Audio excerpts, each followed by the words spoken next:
There's specific postpartum doulas, and it's their job to come and nourish the mother and look after the mother during that the fourth trimester. And we're locked down, and so no one was visiting anyone. So I couldn't get someone to come in. So I was like, it's okay, I'm going to DIY, I'm going to do it myself. So I did the doula course myself. I was like, I can do this. And then I was like, hit me about 2 weeks before my due date. I was like, you know what? I can't rest myself. I can't batch prepare all of these meals for 5 weeks. I'm gonna have to get some more help. So I emergency called mum saying, Mum, can you do the course with me? Can you take on all these learnings and do it with me? And can you tell John, who's my husband, to do it, to help him nourish me as well? Because I actually can't do it myself. I can't DIY my fourth trimester. Welcome to the Wildflow podcast with me, Charlotte Puanto, certified cycle and feminine embodiment coach and shamanic womb guide. In this podcast, I'll share my wisdom and conversations with powerful change makers, thought leaders, and embodied teachers to invite you to live cyclically in flow with your menstrual cycle instead of fearing it, to heal menstrual shame and normalize womb wisdom and period positivity, and to step into your sovereign magnetic power to create and embody the change you desire to see in your world. Settle in to unleash your wild flow.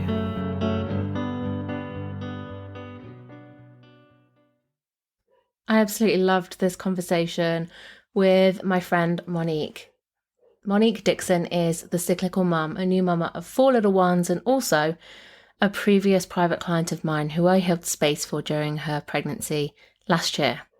I'm absolutely thrilled to be catching up with her and reuniting. She's a delicious woman. I adore her and what she is doing through her work, the way she's approaching motherhood, just who she is as a person. She's just absolutely lovely. Catching up with her on the other side of the birth of her babe gives us a chance to reflect and share on our different experiences of the inner seasons of pregnancy and the postpartum period, and how we can apply cycle awareness to the experience of pregnancy and postpartum, and how it significantly supported both of us in our own ways. In this conversation, Monique and I share openly on the experiences that we've had that's shown us that despite being pregnant and not having a menstrual cycle, we're still cyclical beings experiencing a cyclical nature. Monique shares her experience of the inner seasons of pregnancy and really breaks down for us how her energy, capacity, and focus and self-care needs changed across each phase. She talks about how she consciously prepared to honour her postpartum period, the points of transition between the seasons within pregnancy as well. And we really draw parallels between the pregnancy cycle and the menstrual cycle. And I get to share a bit of my experience as well. So Monique is mum to 4, a beginner and schooler, a farmer's wife and menstrual cycle coach. She lives in rural New Zealand. Her youngest baby is now 4 months old. And so her last menstrual cycle was over a year ago, but she continues to live cyclically. She shares how mothers can live cyclically no matter which cycle is being observed, and loves talking about menstrual cycles, moon cycles, and pregnancy cycles. She's spreading the message that you don't need a menstrual cycle to live cyclically. So I hope that you enjoy this episode, whether you're pregnant, postpartum, have been in the past, are planning to be in the future, or you're the support and loving person for somebody who is. Sit back and enjoy this beautiful episode on the inner seasons of pregnancy and the 4th trimester, the postpartum period. Hi Monique, welcome to Wildflow. How are you today? Oh, thank you, Charlotte. I'm good. I'm super excited to be here and a little bit nervous. And that is so welcome. Thank you for sharing that with us and just being real. I would love to start by asking you to share with us your cycle check-in. So if you have a menstrual cycle, just where in your cycle you are today and how that feels for you in your body. And if you don't have a menstrual cycle, just sharing with us if you connect to your cyclical nature, how you connect to your cyclical nature, what kind of cycle or kind of rhythm that you're most identifying with, and then how that feels for you today. Oh, absolutely. So my fourth baby is just gone 4 months old. So I'm 4 months postpartum. So I haven't had my first bleed post-birth yet. And I'm identifying at the moment with, I'm calling it a postpartum cycle. I think that's the best word for it. I'm not using the moon cycle yet because I kind of feel like I'm in this real spring energy of my cycle, and it just feels really like exciting, and like I've got energy but not a lot of energy, and I've overdone it this week, and I can feel it in my body that I'm exhausted and my body is sore and my physical body feels really worn, and it's a real sign that I've absolutely overdone it, which like coincidentally is actually what I do in my menstrual cycle as well. Like I really burn myself out in that springy time, and so I can feel it now, and I know that I need to not just slow down, but actually nourish my body in order to get back to that spring energy that I was feeling like a couple of weeks ago. Oh, thank you so much for sharing that. I really love your description of this being a postpartum cycle. You're not cycling with the moon, yet you feel like you're in this spring, and so you're in month 4. So I'd love to ask you in a minute more about this, but I just thought I'd share my cycle check-in as well. So I am currently on, oh dear, I think it's day 25. I must admit my brain's a bit foggy today. I had a terrible night's sleep last night, of course. My little one, she was just up all night, just breastfeeding heaps. And I was like, get off. I've got to sleep. I need to sleep. And it's making me a little bit forgetful, I guess, and a bit vague in my mind. So I think I'm day 25, and I'm expecting to bleed in 4 days. I ovulated later. It was like day, can't remember, about day 17 or 18, I think. So a few more days before bleeding, but I'm just starting to feel that kind of, just like, a bit more like chill, a bit more like needing rest and to be slower. A little bit, vague in the head, but like I say, that could be sleep. So in this kind of just cruising along until bleed time hopefully comes around, and it's going to coincide with a circle that I'm running. I'm running our first moon circle on the same day when I'm due to bleed, and I cannot tell you how many times this seems to happen. It's really hard for me to plan life around an irregular cycle. So it's happened so many times when I've started bleeding when I'm holding a circle. It's like, what is this about? But that's a whole other conversation about just surrendering and going with it. But that's my cycle check-in today. Oh, lovely. Thanks for sharing, Charlotte. It's so nice. That's one of my favorite things about listening to this podcast, is that you share so honestly how you cycle check in yourself. And it's just it just normalizes it, that it's not perfect all the time, that we just have the cycle and we have to surrender to it. Yeah. Oh, thanks for that reflection. I love that. I'm really glad it's helpful to hear. And I think that's so true. Like, most people in life don't go around going, oh, where are you in your cycle? Like, how is that feeling for you? And actually, it's so important and so helpful when we can, because, we can see how it's different for each other. We can see where the similarities are. We can start to have awareness and understanding, and just like normalizing the stuff that's normally so hidden. So cool. Thank you. Love that. Right, so back to you. I really want to go into this. So we're here to talk about the inner seasons of pregnancy and postpartum. So if we start there, you just said that you feel like you're in an inner spring as a postpartum cycle. So let's kind of go backwards. When did this spring start, and when did you feel like you were in your winter? This is probably my favorite topic, this postpartum cycle. So this was my fourth birth, and it was the first time that I've truly experienced a fourth trimester. And that fourth trimester lasted for me about, I managed 5.5 weeks of like complete, total, utter deep rest. And I kind of treated it like a winter. It was a winter, but I treated it like a big bleed. You know how we talk about absolutely surrendering and like planning for this big bleed? Well, that's how I planned for my fourth trimester. I love that so much. So just in case anyone's not aware of what a big bleed is, there's this concept that I believe was created by Alexandra Pope and Shani Hugo Wurlitzer, who wrote the book Wild Power. That's where I first heard of it anyway. Where you kind of set yourself up for like the most ideal restful period that you possibly can achieve in the circumstances of your life. And it's like where you do detach and you do retreat and you do like tend to yourself in that bleed space and give yourself like this like proper immersive period where everything else kind of stops.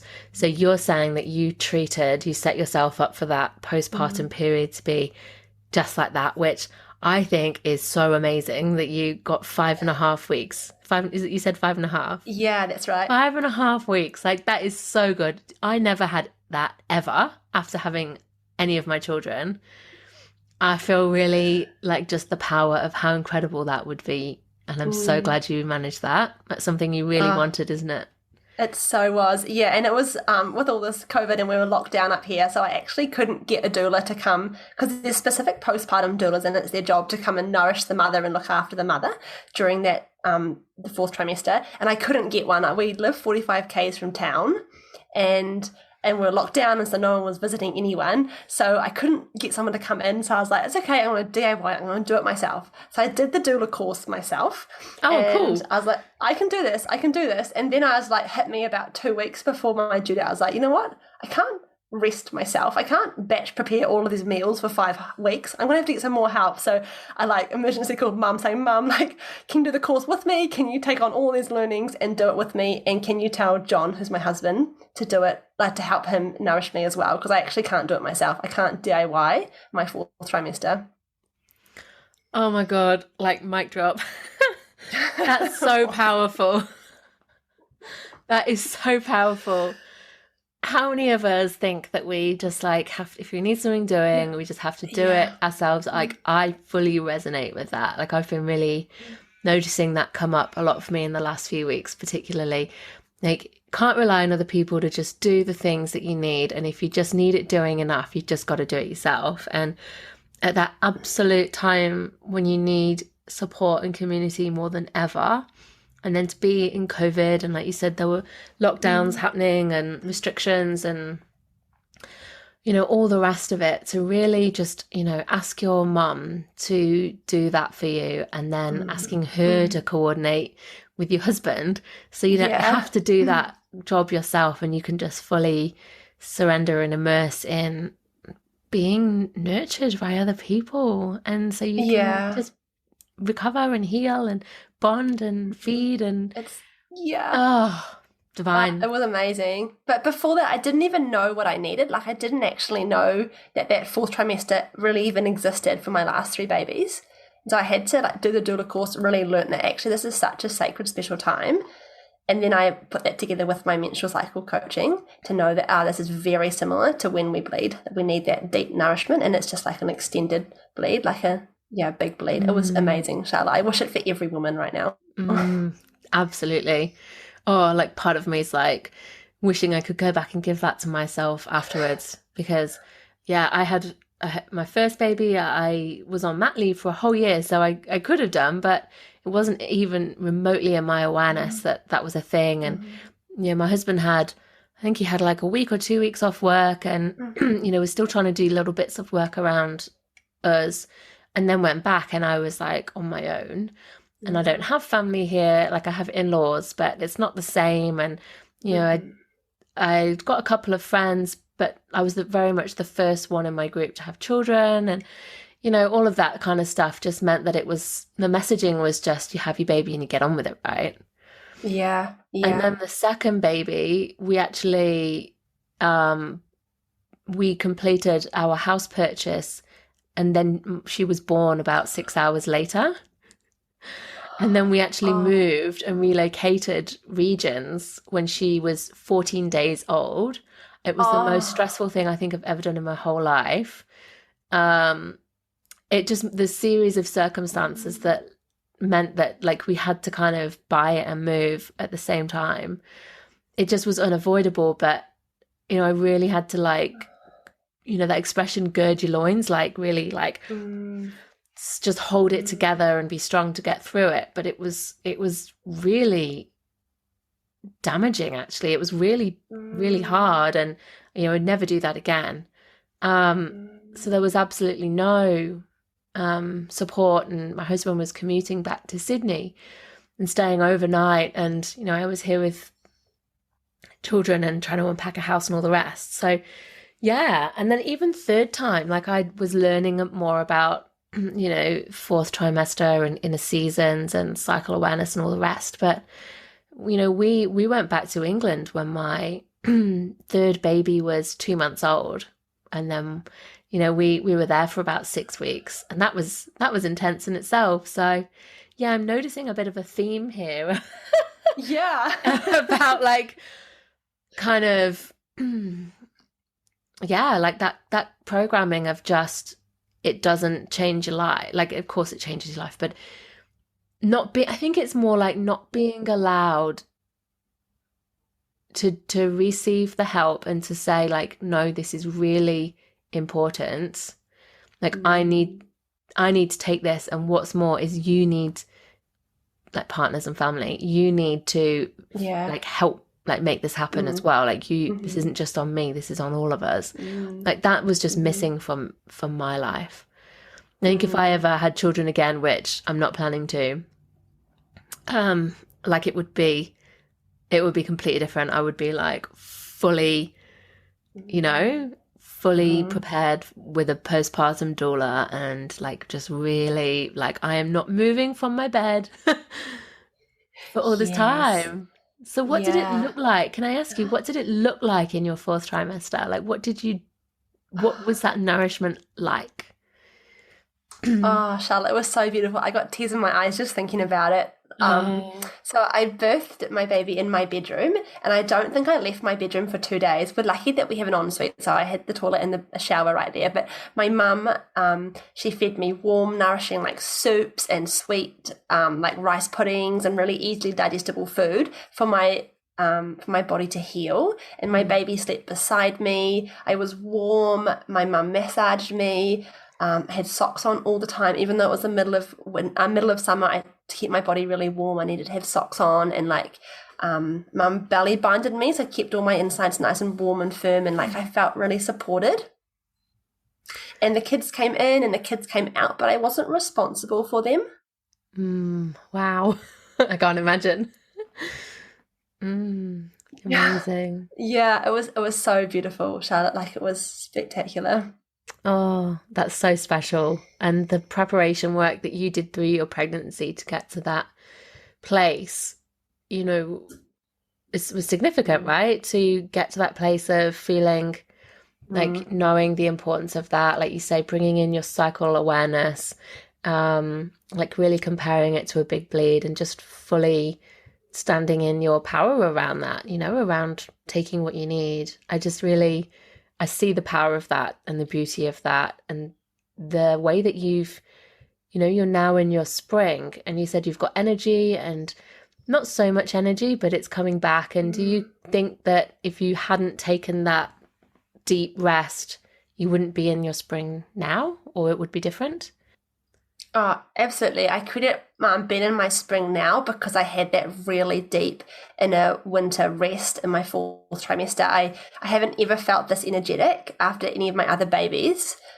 And I credit it fully to having that big bleed, that fourth trimester, that deep inner winter rest for the first 6 weeks of my daughter's outside world experience. And so, yeah, I kind of got to my 5.5 weeks and I felt like I was ready to come out of it. Like I was so ready to go for a walk on the farm with the kids. I was so ready. Beautiful. Thank you so much for sharing how you've experienced your postpartum period. I've really valued hearing about that. And I hope it's useful for anyone who's listening, who's pregnant or planning to be soon. And, you can start to think about preparing for your fourth trimester, your postpartum period, to really nourish yourself. Now, I'd really like to have a chat with you about the inner seasons of pregnancy, because, I've heard you talking about this, and I think it's really important for us to understand more about our cyclical nature, whilst we're pregnant and not bleeding, but, how each trimester's got its own quality and its own energy. And, I'd love to hear you share your experience of how you related to the seasons or the cycle in your pregnancy, because I think it's really helpful for other people to hear other people's experiences and then apply it to their own experience, and just to have that grounding that we're not just kind of floating through, this long extended non-bleeding time, but to really anchor into cycles. So could you share with us, what your pregnancy was like, in terms of trimesters and cycle awareness? What was that like for you? Oh, sure. I sure can, Shala. But let me start out saying that it wasn't intentional. Like, I didn't go into this pregnancy thinking that I was going to discover this entire cycle of pregnancy. Like, I just didn't even know it was even a thing. And I signed up to be a menstrual cycle coach, and I wasn't pregnant. And then the course started, and nearly around the same week, I found out that I was pregnant. And I was so devastated, and I was so nearly shamed that this menstrual cycle coach, who is this menstrual cycle coach to fall pregnant? Like, who's she on about? So I had this massive imposter syndrome. And then I had a lovely conversation with Claire, and she said, you can delay it if you want, or you can just sit with it and see what comes up for this training. And what I discovered was incredibly mind-blowing. I realized that we had our own cycle being pregnant. And so it kind of starts at the start, where you find out that you're pregnant on week 4 or week 5 because you don't have a period. And so you're expecting to be in a winter then anyway. So I kind of went into my winter, and then I didn't emerge from my winter my entire first trimester. Like, I was just so dog tired. I just didn't want anyone to touch me. I wanted to sleep the entire time. I didn't want to eat any green smoothies. I just didn't even want to touch a vegetable. I just wanted carbohydrates and real rest. And that's quite typical of my time when I had a period normally anyway. So, but it was so extended, Charlotte. There's nothing like it. Like, you can let go for a bleed for 4 or 5 days quite easily. And it's quite hard, but 4 or 5 days is manageable. But for 13 weeks, it's just next level. It was so incredibly hard to do. Yeah, I really hear you on that. It's a long time, isn't it? And then some people can be not kind of come out of that for even longer. And yeah, what a challenge, especially in a culture that doesn't value that kind of, inwards winter energy. Yeah. So how did you support yourself at that time? Did you have an awareness of, was it at that point that you thought, I am in a winter, so I'll do the kind of things I would do in a winter? Or what was that like for you? I don't think I really had an awareness till the end, the last few weeks, that I really kind of clicked, this is my energy right now, because we learned to do the full body check-in, and I just constantly was on my physical body, in my diary, you can go back and see I'm tired, I'm worn down, I'm exhausted, I'm touched out, I was constantly like that. And I finally clicked that here we are, this is exactly how I feel on my period, and this is where we are right now. Yeah, that's what Amazing. It was like. Yeah. And some things that really helped for me was to just get horizontal as often as I could. So I would just get into my bed. It was kind of like my period cave, and it normally is anyway. And I just sit in bed and I'd read to the children. I'd just read books and would occasionally watch a movie on the laptop, or I'd play this game. It was let's put mummy to bed on the floor. And I'd go and get the blankets and the pillows, and I'd just lay there, and they'd cushion me all around me, or I would lay on the couch and they would just bounce around, and I'd just be as horizontal as I could, as often as I could, was really my my way to get through. Oh yeah, that's amazing. And I really I can relate to that a lot, just needing to be horizontal, even though you've got children bouncing around all over you. It's you do you, I'm doing me. I just need this. Yeah, that was me. Yeah, thank you for sharing. And so did you notice a shift when you got to your trimester 1 to transition and moved into trimester 2? What was that like for you? Yeah, so going from my first trimester. So I reckon around 13 weeks I started to transition in, and it took me a good 10 days. And I can tell you they were an extremely frustrating 10 days because I felt like I was like, yes, I'm finally coming out of this winter. Like I'm going to have some energy. And the next day crashed. Like I had nothing. Like I was back to where I started again. And then the next day I was still exhausted. And I go, oh, I'm never, ever going to get out of this winter. I'm going to be like this forever. And then a couple of days later, like, oh, yes, I've got some energy. And then I would be like, get a bit excited and take the kids out on an outing. And then I would be like crushed. And then I'd have no energy. And it was just like this swaying. It was confusing for me. It was confusing for the kids. It was confusing for my poor husband to see his wife like bounce up and then fall back down and then bounce back up again and then fall back down. And then eventually I think about 10 days and I came out of it and I was like, oh no, I'm here. Like I'm staying here. I got this energy and it's not going now. Oh, wow. Love that you've really highlighted that as a transitional phase.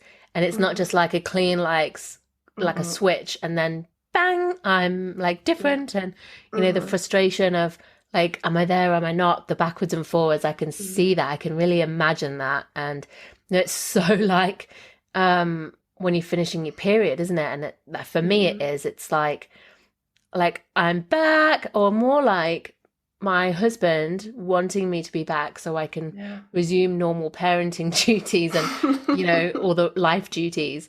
Because I really like ask him to hold that space for me during my winter time. And sometimes I don't get my energy straight back and I'm like, oh, it's like a real challenge, a real struggle. And it's that interesting dynamic of how we fit into everyone else around us and how they're perceiving us and how they're willing to like be where you're at and hold you as well.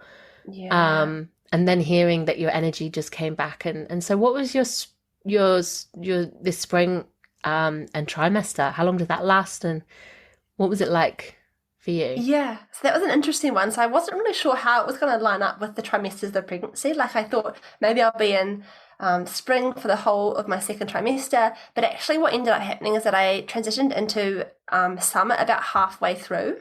So just the first half of my second trimester felt like an inner spring, and then that transition to summer was still was about 10 days, but it wasn't quite so hard or quite so exhausting because I would have a lot more energy and then I would drop back down to having like a little bit of energy, but still I'm still here. And then eventually I kind of like broke through and I was like, here I am, like I'm gonna crush this. I can do all of the things all of the time. Yeah. So that's interesting. You had a short spring relative to winter. Yeah. Do you normally have a short spring, or is that just how it felt for you in pregnancy? Does that line with your menstrual cycle or not? Yeah, that's interesting. I don't think so. I think my spring is still about a week long in my menstrual cycle, but it has been a long time since I've had a normal regular bleed. Yeah. Just curious. Yeah. So your summer came second half of trimester 2. Yeah, that's right. And it was beautiful. Like that, you know, that stage in pregnancy we were like really glowing. And that was what I felt like. I felt like I could just, I was beautiful and I could multitask and I could play with the kids and I could manage the household and the business. Like it was fantastic. Like it was a really, real highlight of my pregnancy that summer. Beautiful. And yeah, I bet that was, so nice to feel like you could hold everything that was going on at that time. Yeah. And did you have heightened like creativity at that time too? Oh, did I what? Like I was just on fire, Charlotte. Yeah. I could run my business, I could have a business with my husband, and I could run the house and the children and still like have energy at nighttime. It was amazing. I was able to I was creative, but I was ready to put the creative ideas that I had actually into practice. Whereas for so long, I'd kind of been sitting on all of these ideas and all of these like great thoughts and writings, but it wasn't until my summer that I actually could action them.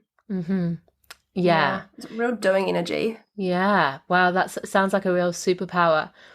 And like a really nice, comfortable, like juicy time to be. So tell me, how did that descent out of that energy feel for you? Going. I do, yeah. Yeah.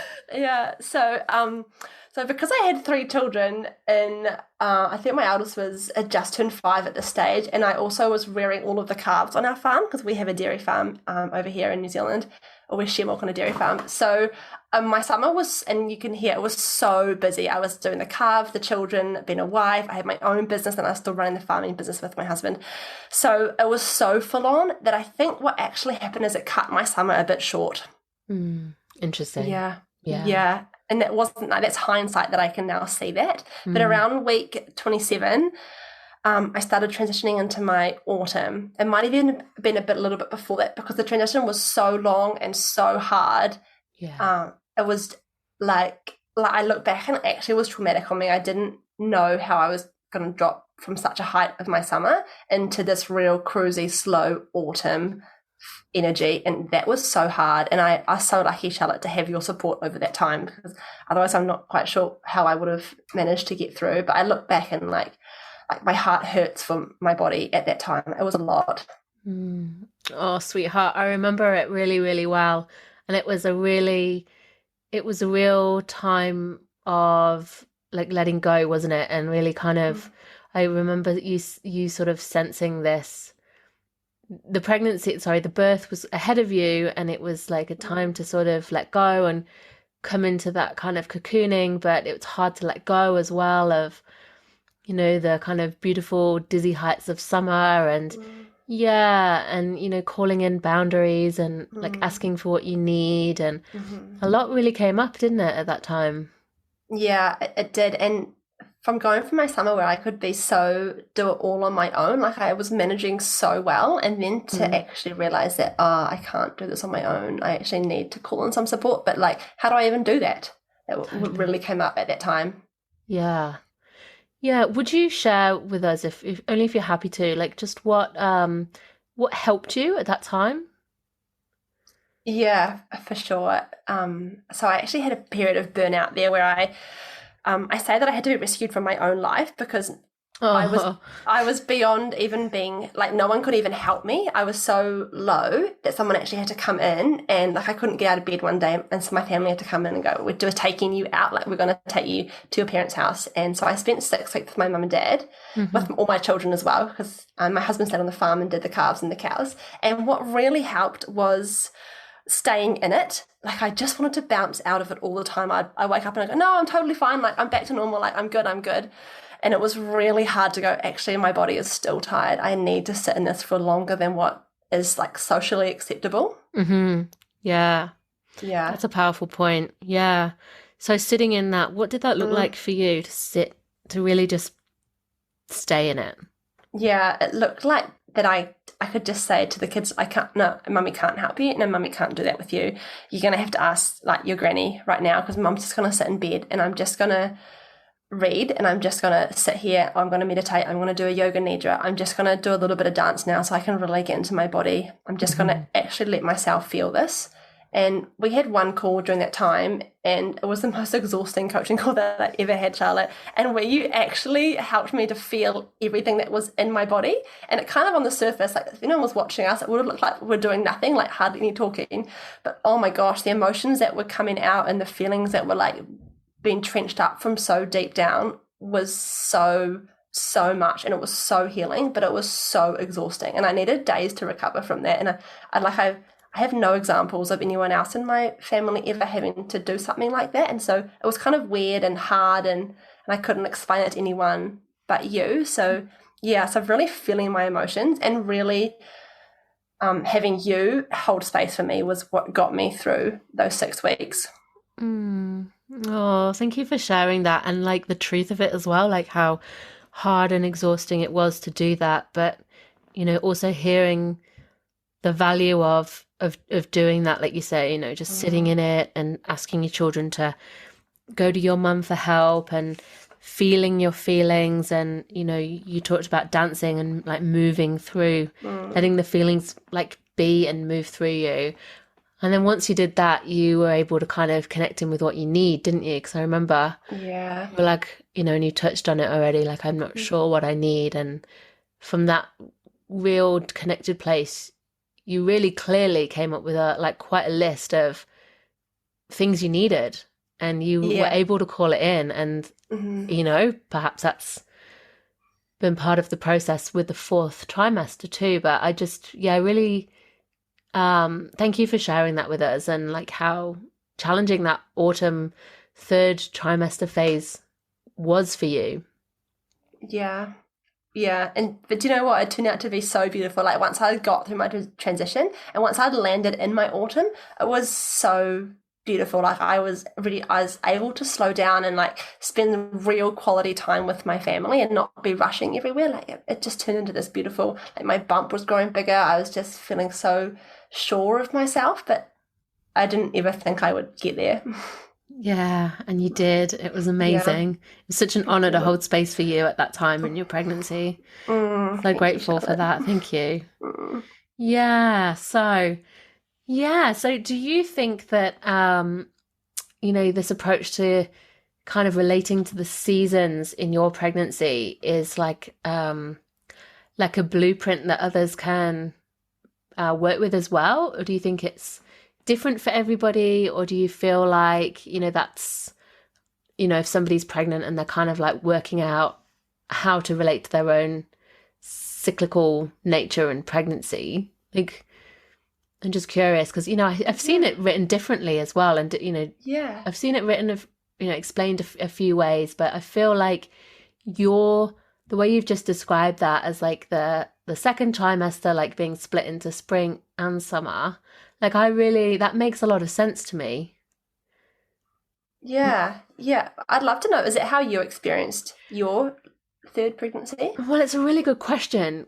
Because the first two pregnancies, I had no awareness of this whatsoever. And come the third one, I was just starting to learn about it. And so I remember hearing something about, like a winter, spring. And then I was like, so does that make the third trimester summer? Because it isn't. It feels like an autumn. And, I was like, is the fourth trimester autumn? And like, like where one trimester was one season. And I couldn't work out where, like, I was like, so which one's which? Like, is the first trimester spring and then summer and then autumn? Yeah. And it never really fit. So what I'm really loving, like thinking about it, is the way you've split that second trimester, because that seems to make a lot more sense. Like for me, and I didn't have this awareness at the time. So kind of really like not enough to kind of go, I don't agree with that. I'm going to work this out for myself.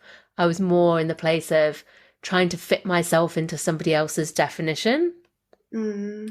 So the first trimester, like I always was like so tired, like ridiculous, like someone had smacked me around the head and I just like couldn't get up. Trying to get up and go to work was just, and with children.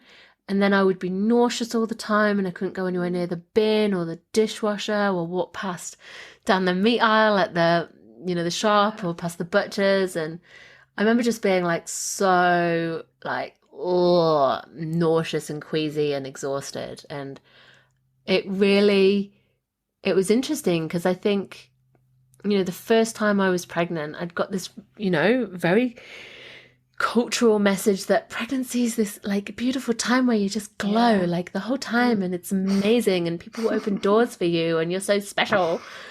And I was like, why do I feel so rough? And my husband and my sister were there and I remember sharing it with them and they were like really kind of thing. And I felt like I had to keep like reiterating how bad I felt to make sure they really understood, because I was like, I feel so exhausted.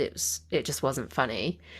But then it kind of shifted and I did have this real rise in my second trimester and every time, and I felt like, the nausea went away and the vomiting, and I had this energy rise and I felt just more like myself again.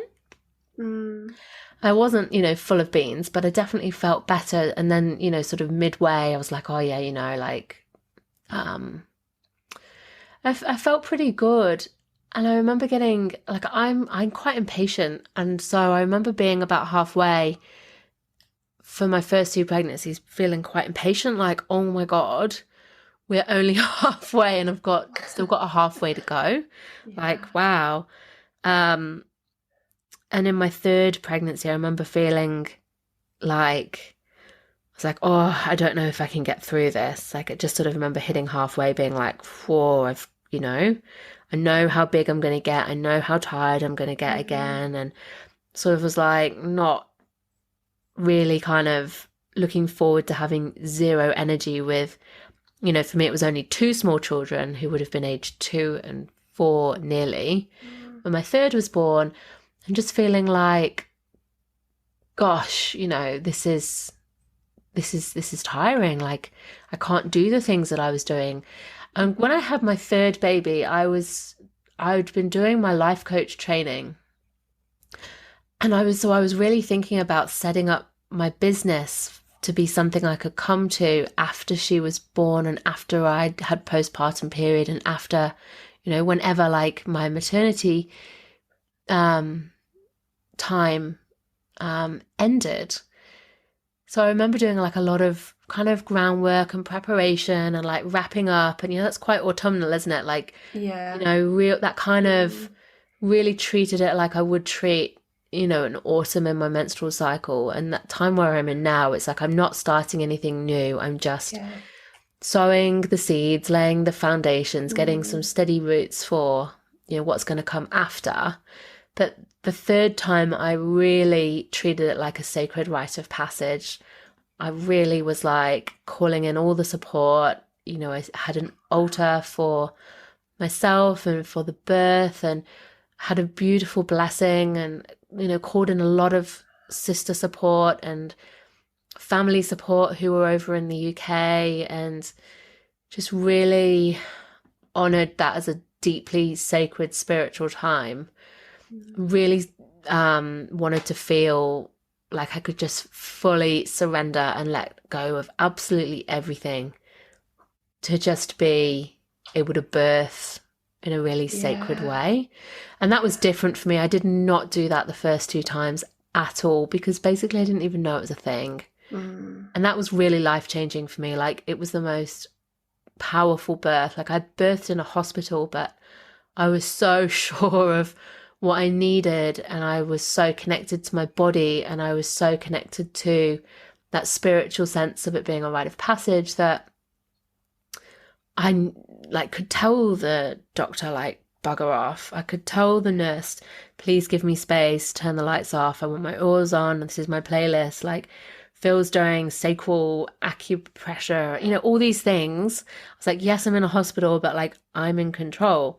So it really helped in that way. But that would be the extent of my kind of cycle awareness for pregnancy. Like, it's something that I've really learned a lot more about after the fact. And part of me feels a bit like, oh, I wish I like knew that more at the time. But I think, it just becomes one of those things where it's like, I lived it one way. I can see how powerful has been for you and for other people. So, it's something that I really want to make sure that pregnant people are really hearing and are able to reflect on for themselves and take with them into their own journeys. Yeah, but I hear you telling your pregnancy story, and it sounds like that you did align with the seasons of your pregnancy, even if it was an unawareness. You did actually live the spring and then live the summer and then actually know what to do in like the third trimester, your autumn. Yeah, I think you're right. I think the third time I did, yeah. I think, yeah, I'd say so. Like, it wasn't I know I'm going into this energy. It was more just being connected with like my body. Yeah, and then responding to my needs, just kind of follow, like letting it guide me. Yeah. Which I think is like the greatest birth prep you can do, right? And parenting. Yeah. Absolutely. Yeah. Oh, wow. But you've got so much awareness, Charlotte, and you're going to bring that to your 3 daughters if they choose to have children. Like, you've got so much there that you can guide them through. And I think that's so amazing that we can now help the next generation of women coming through. Like, wow. Yeah. Thank you for sharing, reflecting that back to me. I really, really hope that all the work that I'm doing, like there's such little, inspirations and like rockets up my arse. It's like Yeah. I want them to have the things I have kind of had, I didn't have and then have fought to have. And, I bet Yeah. that's the same for you, right? Yeah, I know. I've got three daughters and one son, and I feel like it's such a blessing, like to be able to pass this on and like hold them, like not expect them to take it on because we've had to go through our own journeys to learn this stuff and to allow them to do the same, but to be there when they're ready to chat with us or to see us or to hear our stories.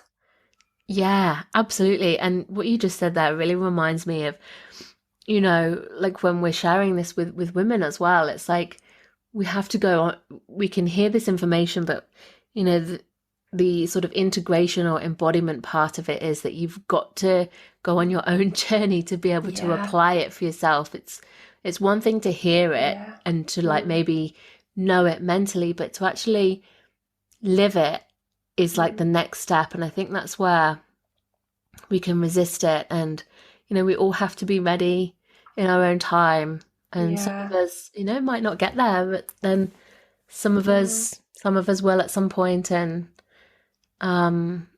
yeah, I think that's a really important point that you just said there about, we have to connect with what's true for us when we're ready. But yeah, so I'd love to, ask you, so you your business that you have been, growing and incubating.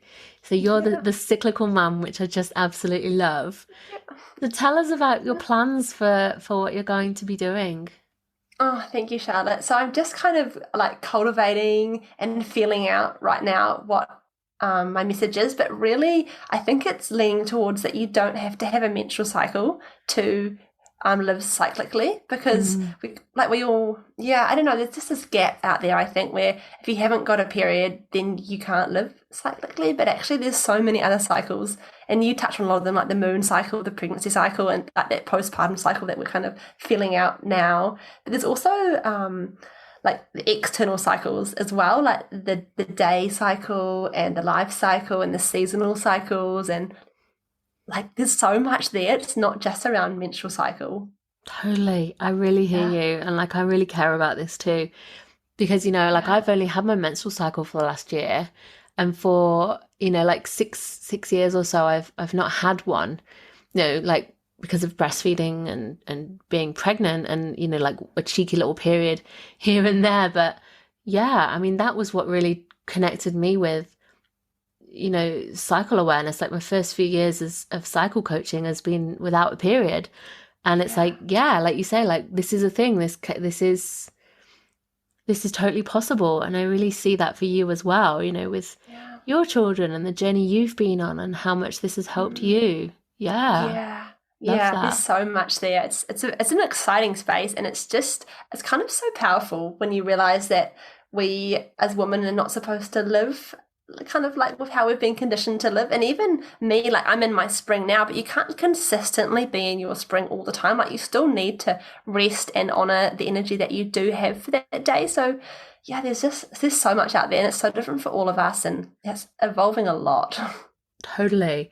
And I was just thinking when you said that, I remember being postpartum and really, really feeling I was in a spring. I remember having like so many ideas come to me when I'd be like breastfeeding pinned to a chair in a dark room, Yeah. like I literally cannot move, so I've just got to be where I'm at.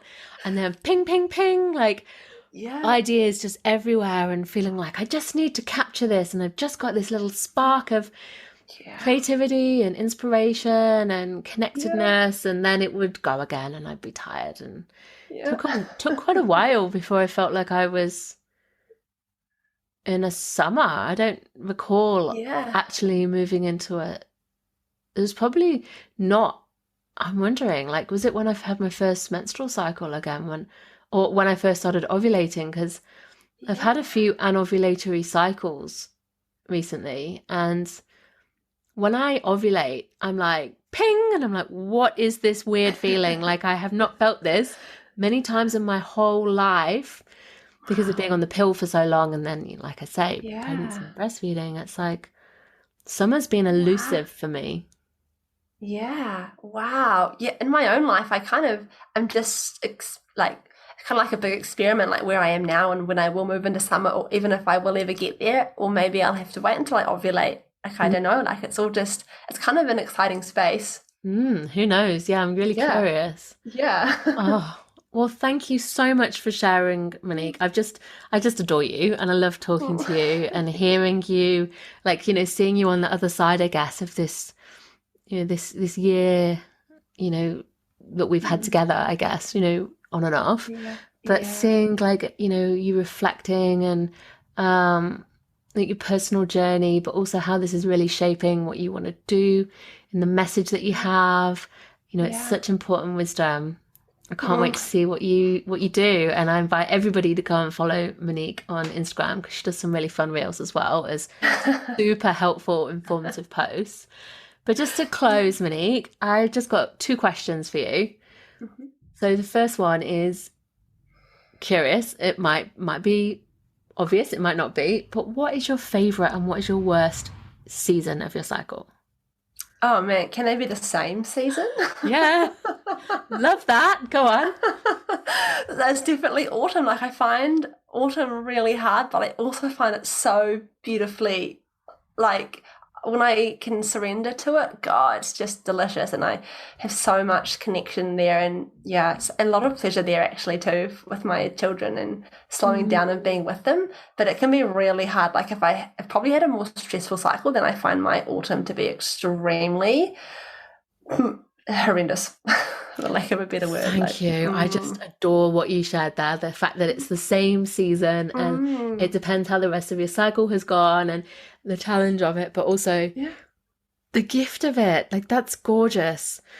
That slowness, like really inviting you into presence and connection and fun and pleasure with your children. Lovely. And my last question is, what if you could summarize in one big answer but a big question, but what is the one thing, the highlight of what has connecting with your cycle, your cyclical nature taught you?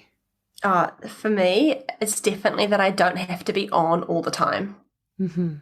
Like, I don't have to be Superwoman all the time, but I can be sometimes, but I don't have to be her all the time. And I'm not broken because of it.